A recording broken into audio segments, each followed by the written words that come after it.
Hello, Rebels of the Sherpalu. Normally, I start off this podcast by saying hi, but I'm going to start this one off by saying hydration. We know how important hydration is for our bodies. It's the thing that keeps us running, right? You want to be a well-oiled machine. You want to be running efficiently. You know what can help you run efficiently? Liquid IV. It is the category-winning hydration brand fueling your well-being, and the hydration multiplier is the one product that you are missing in your daily routine. It comes in a little stick that's a powder, and in just one stick, you get 5 essential vitamins and 2 times faster hydration than water alone. If you use it first thing in the morning, maybe before a workout, when you feel run down, maybe after a long night out and doing a little partying, you know what I mean?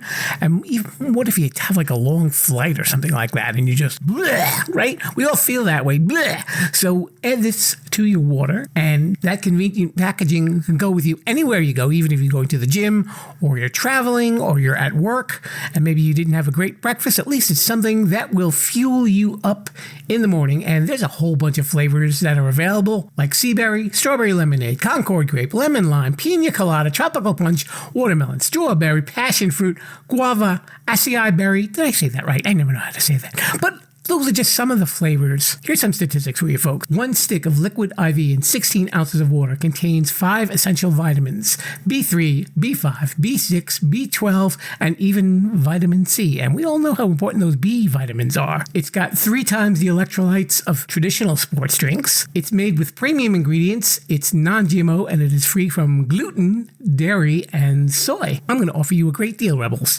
If you go to liquidiv.com and use offer code SHERPA, you can get 20% off of anything that you order on that site when you're shopping for some better hydration. So that's Liquid IV. Check it out at liquidiv.com. Podcast that you're listening to is being presented to you in cooperation with the SJ Network. If you're a person who'd like to appear on a podcast, contact Stephen Joyner at s-j-network.com. Let's get on with the show. Today, it's a special episode of the Sherpa Screening Room. It's a tribute to nurses and healthcare professionals with an interview with Tonia Gilbert, who is an LPN. I'll never forget the best advice that a nurse once gave me, to get rid of heartburn after eating my birthday cake. What did she tell you? To take out the candles first. Coming to you from Sherpa Chalet in beautiful downtown Mount Podcastia, it's time for entertainment interviews in the Sherpa Screening Room. Grab an aisle seat and a bucket of popcorn, but don't crunch too loud or you'll miss the show. Now, here's your host, Jim, the Podcast Sherpa.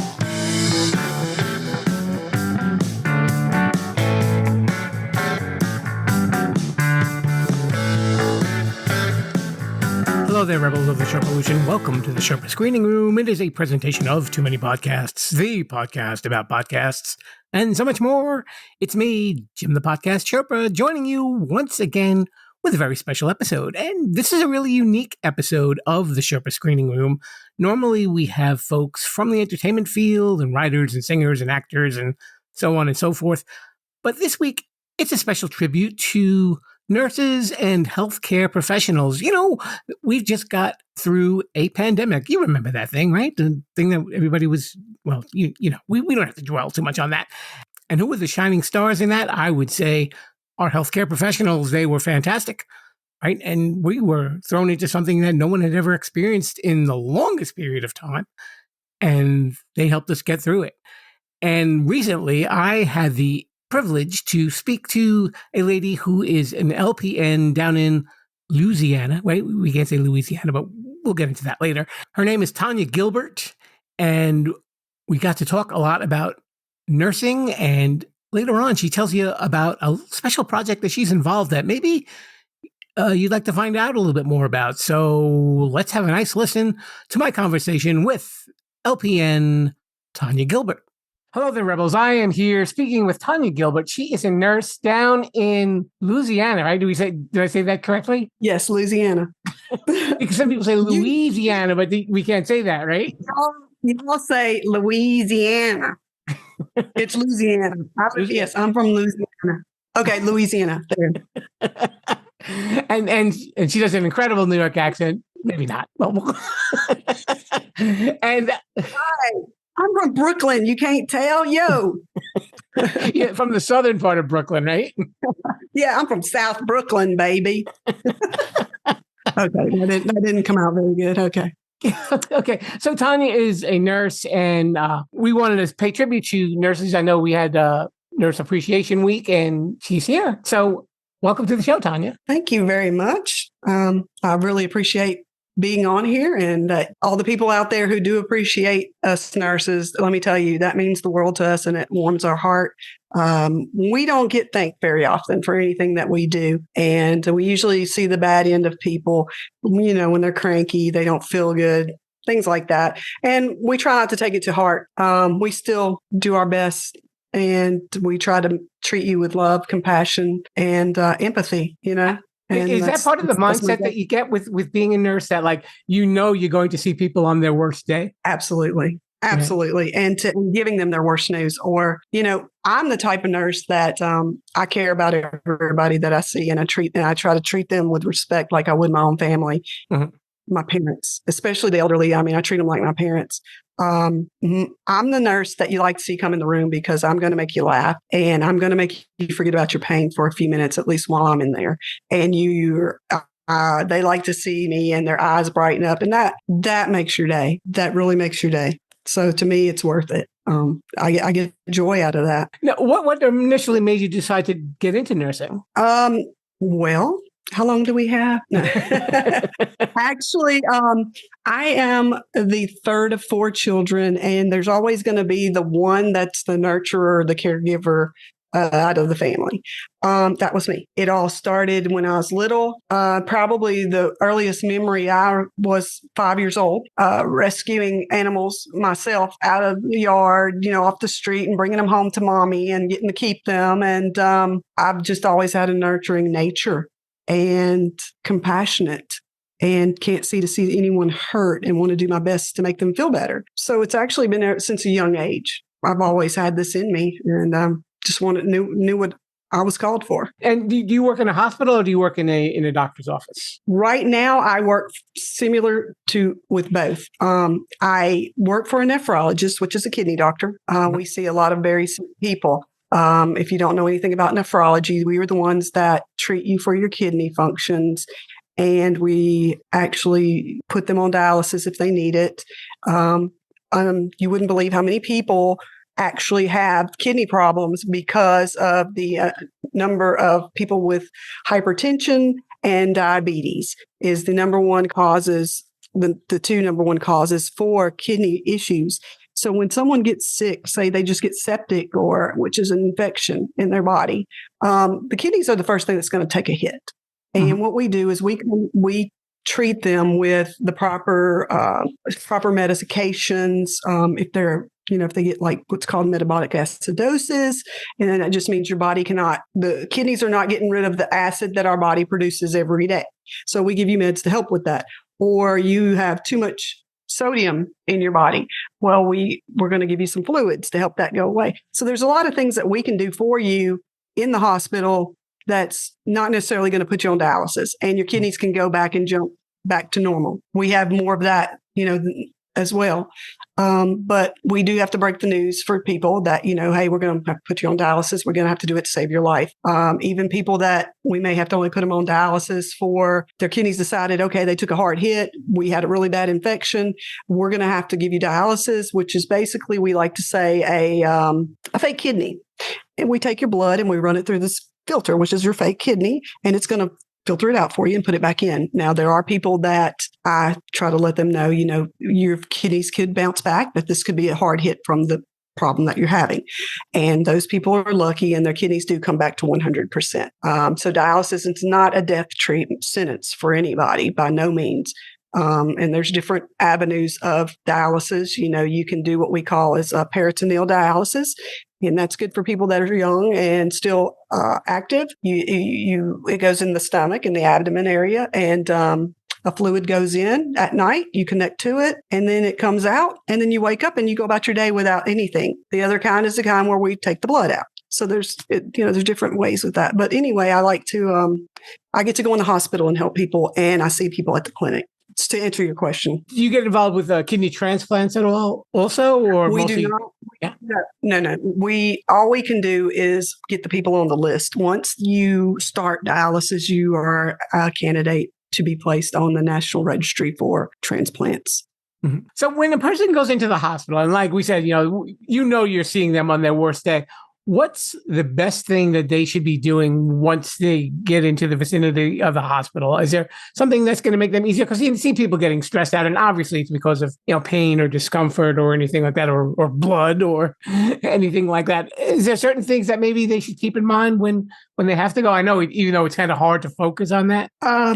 Basically, that's where I feel like that's part of my job. It's not your job to come in and say, oh my God, I'm in the hospital, my leg's almost cut off, I got to be good. No, that's my job. My job is that's where the empathy and the compassion comes in. I'm understanding that, you're in a situation that you don't ever want to be in, that nobody ever wants to be in. And I'm just going to remain calm. I'm going to talk to you as a person and respect you as a person. And I'm not going to let it get under my skin that you're yelling at me and that you're calling me names and, because we get it all. Because I have done more. I used to travel nurse, so I actually have been in a lot of different situations. I'm just in nephrology now, so I've seen a lot of different scenarios, and I've seen people that were eaten from the inside out with cancer, and the smells are so horrible that your eyes and nose are running, and you just wipe it on your scrubs and you keep going, and they already feel embarrassed because they know. And so I would just talk to them. It didn't bother me. I had a family member tell me, you were the best one that dressed her wounds than anybody that's come in here. And that to me says a lot for me because I took my time. I wasn't rushing with them. I talked to them and spoke to them. We talked about different things to get their mind off of what I was doing for them and for them not to think about it, to be embarrassed. Mm-hmm. They're there to be treated. They're there to be, shown emotion and compassion as a human being. And my job that I took an oath for was to treat them that way and give them the best care that I can. I'm not perfect. We have bad days, but I try to go into work like that. If I get upset, I'm going to wait and I'm going to go out when I'm done with my shift, and I'm going to be okay. I'll decompress then. The worst parts of my days are, of course, when you have to do, I've had to do CPR on people that don't make it and things like that. And that takes a lot out of you emotionally. And of course, COVID took a lot out of me. I did COVID for 2 years and I got burnt out really bad. I couldn't take it anymore.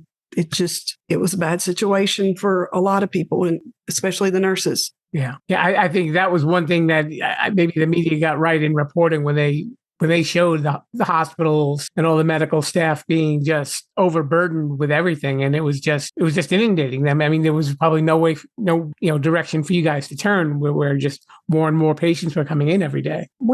I personally being single, it was hard for me, especially because I worried about myself, of course. Then I would have to go home and I had no one to be around. I couldn't be around. My family members couldn't come see me. They couldn't check on me. They were concerned about me. In the initial parts of it, of course, it was really scary. But once it got going and we just, you do your job.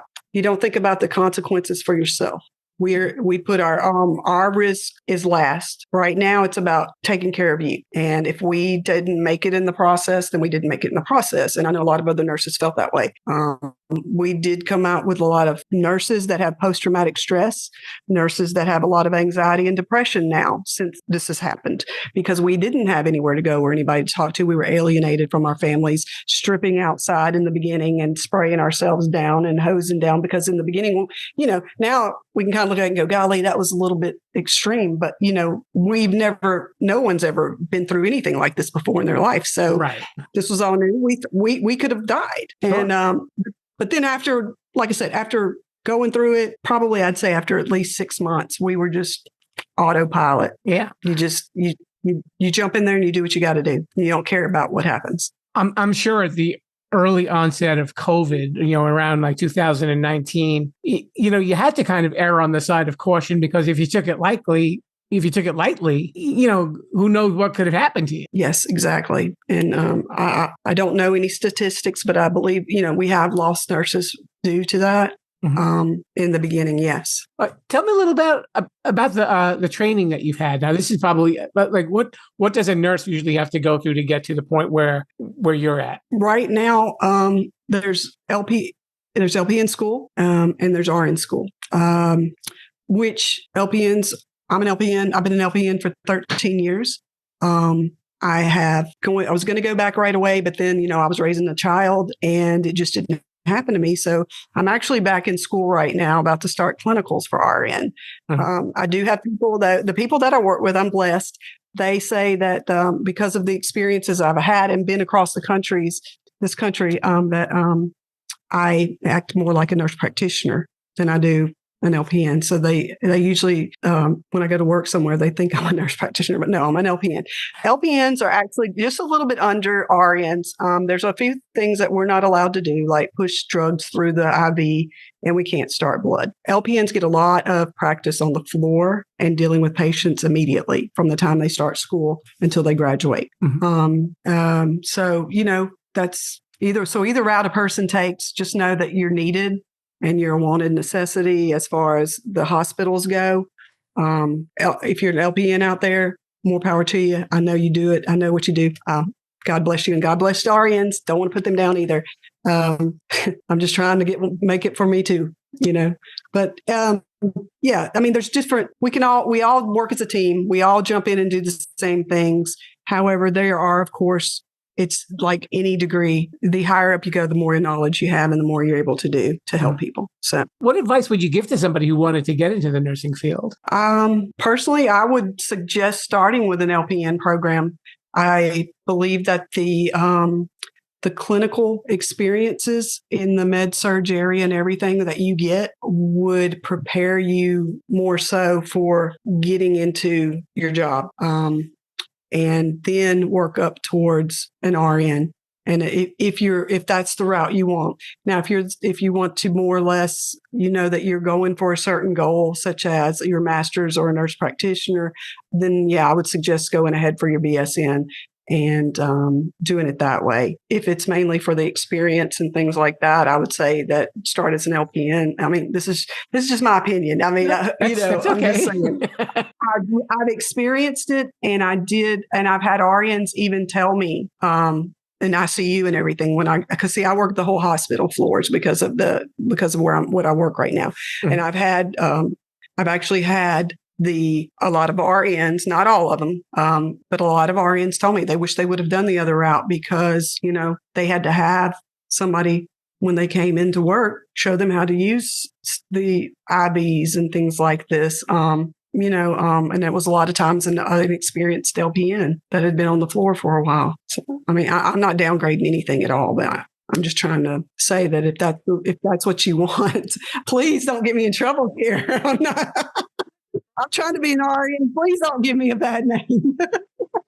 Don't worry. We won't have women in white outfits knocking on your door shortly, Tonia. Don't worry. You're safe. Okay. Thank you. God, you're going to make them hate me already. I'm on everybody's side. Yeah. No, you're presenting an interesting perspective because I think people take nursing for granted. Take nurses for granted, and they don't really get everything that you have to learn and go through, and that you do have to. You have to know how to handle people and all different sorts of people where you can have, I was going to say that just came to a good point. There's a lot of things that you guys don't know. We have to, even though we're ordered to give a medication, we have to double check that medication, the dosage, if the patient's allergic to it, even though it's been prescribed. Because if we give it, that's our license. Mm-hmm. So we have to double check. We have to double check what we're told to do to make sure that it is correct. There's also we have to learn pharmacology. We have to go in. We have to do a lot of psych when we do our classes. We have to do there's calculus, pre-calculus.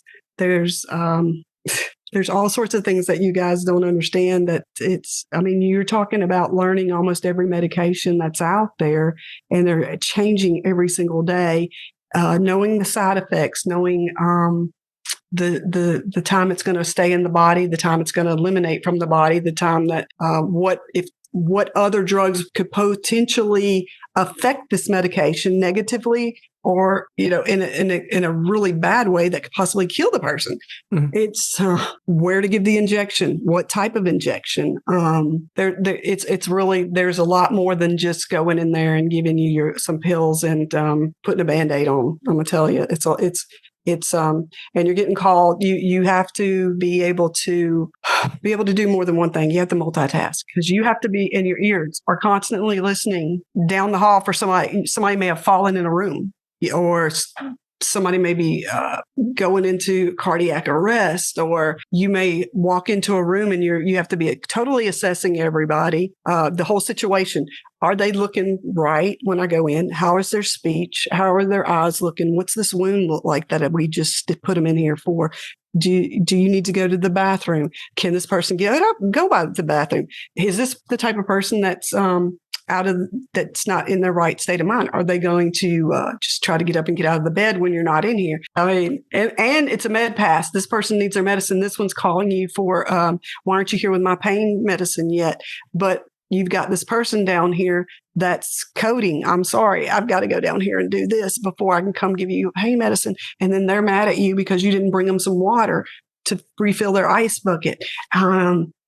Yeah, it's not for the faint of heart. Let's just say that. Okay. Before I let you go, Tonia, I know we were just talking before the interview that you're getting involved with getting support animals for victims of domestic abuse. Yes. That's really what I'm passionate about. I was an abused person, and not very many people know that, but they're going to know it now. While I was raising my son. So I've been in a situation where I know what it's like to believe that your life is ending, the world that you have is ending, and to escape with basically your child and yourself, no car, no job, nowhere, no home. To build that back up, to have to buy everything all over again, is very difficult. So and I got to thinking about the stress that causes on women that do get out. There's post-traumatic stress. There is actually anxiety, and there's panic attacks that can be triggered throughout any course of life after this happens to someone. And I've been there, so I thought, I want to help other women.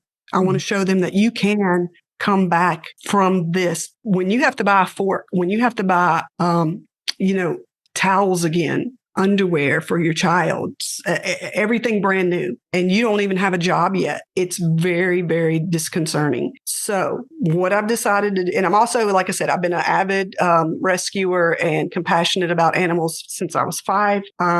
So I am starting a nonprofit organization for abused women and placing them with shelter dogs who have been rescued from the shelter by my organization and trained as service/therapy dogs, and placing them with abused women to help them. This is available right now. My son was in the Navy. He came out on a medical, and he has post-traumatic stress, anxiety, panic attacks himself.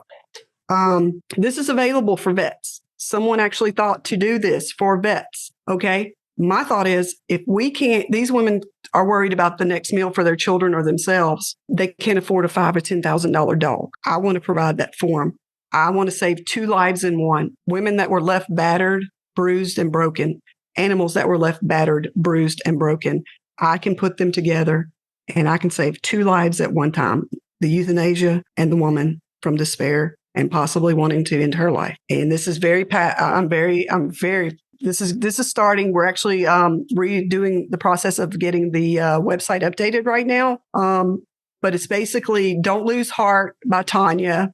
I don't want the women. It's women lose the heart because they don't believe that they can ever overcome this. The animals lose heart because they go into the shelter and they know that something's wrong. They sense it, and they probably feel like their life is fixing to end. So I came up with the Don't Lose Heart. And like I said, it's saving 2 lives in one. there's nothing out there right now. And I really think this would benefit women. And this is something that I'm highly passionate about. And I'm going to do whatever it takes to see this through. I like that. You are a true carer. It's like as you said at the beginning of the interview, and I appreciate you coming on here, and we appreciate everything that nurses do, and especially the work that you're doing for this field, because it's a trauma that I think a lot of people don't think about, and there should be more attention brought to it. And if you're a voice that's going to bring that attention, that's more power to you, my friend. I've lived it, and I've felt every emotion they felt, and I promise you that it gets better. And I'm going to make sure I'm there to be with them, talk to them, get this service going. People can reach me right now until we get the page back up and going while it's being revamped. They can reach me at my Facebook page, which is Tonia Gilbert. You might have to look it up, Tonia Fry Gilbert, and it's TONIA FRYE, Tonia Fry Gilbert. And I also have an Instagram. It's Nurse Tay, one word, TAETAE, Nurse Tay. Okay, we can throw those in the show notes so people will know. Okay, perfect. And I will get back with you when that web page comes back up, when that web page gets up. Yeah, we can provide that to our listeners. That's not a problem. So again, Tonia Gilbert, thank you so much for coming on the show. I really thank you for having someone like me. I appreciate it. Appreciate you listening. Be a rebel. Follow the show at Sherpalution on Twitter, Instagram, and Facebook. A very special thanks to our guest this week, Tonia Gilbert. We appreciate you spending a little time here. And also a very special thanks to all the healthcare professionals out there and for all that you do and all that you will continue to do. It is a very noble profession. You should always be proud of what you've done for people of the world. I know that you don't always get the best of patients, but at least, when I go in the hospital, I bring my own bedpan. It's monogrammed and everything, so I never lose it. But that's beside the point. So if you want to hear some more of this show, you know what you do. Just tune in every week and subscribe on podcast apps everywhere. Or you can listen to me over at Sherpalution.com. That's where all of the episodes are. And also, if you want to follow me on social media, it's Sherpalution on Twitter, Instagram, and Facebook. And now also on YouTube. So look up Sherpalution and you'll see some recordings from previous episodes along with the new ones. We're building up a more streamlined version of the Sherpalution experience for you to enjoy and to listen to. So we hope you enjoy that as well. Mr. Bruce, I believe that we've covered enough ground and we are going to be out of here. We hope to see you next time. And before we go, if you can, leave us a nice review on Apple Podcasts. And if you do, you can win podcast merchandise, your choice. All you just got to do, leave a nice review. Let me know that you've done that by reaching out to me, either on social media or emailing me at jimthepodcastsherpa@gmail.com. And once we get 100 reviews, we want 100. We want to go big. We will have a drawing and we will determine the winner and we'll get in touch with you. And you can end up with a really nice t-shirt or a sweatshirt or a onesie, or I don't know what you can do with a onesie. Hopefully there's a baby involved. But I'm not going to ask questions. Okay. But we are out of here, folks. We'll be back next time. And please join us then. Until next time, I say to you, Viva La Sherpalution. Thanks for listening to the Sherpa Screening Room. Don't forget to subscribe, rate, review, and share this podcast. I'm Mr. Bruce, and this has been a Sherpalu Studios production.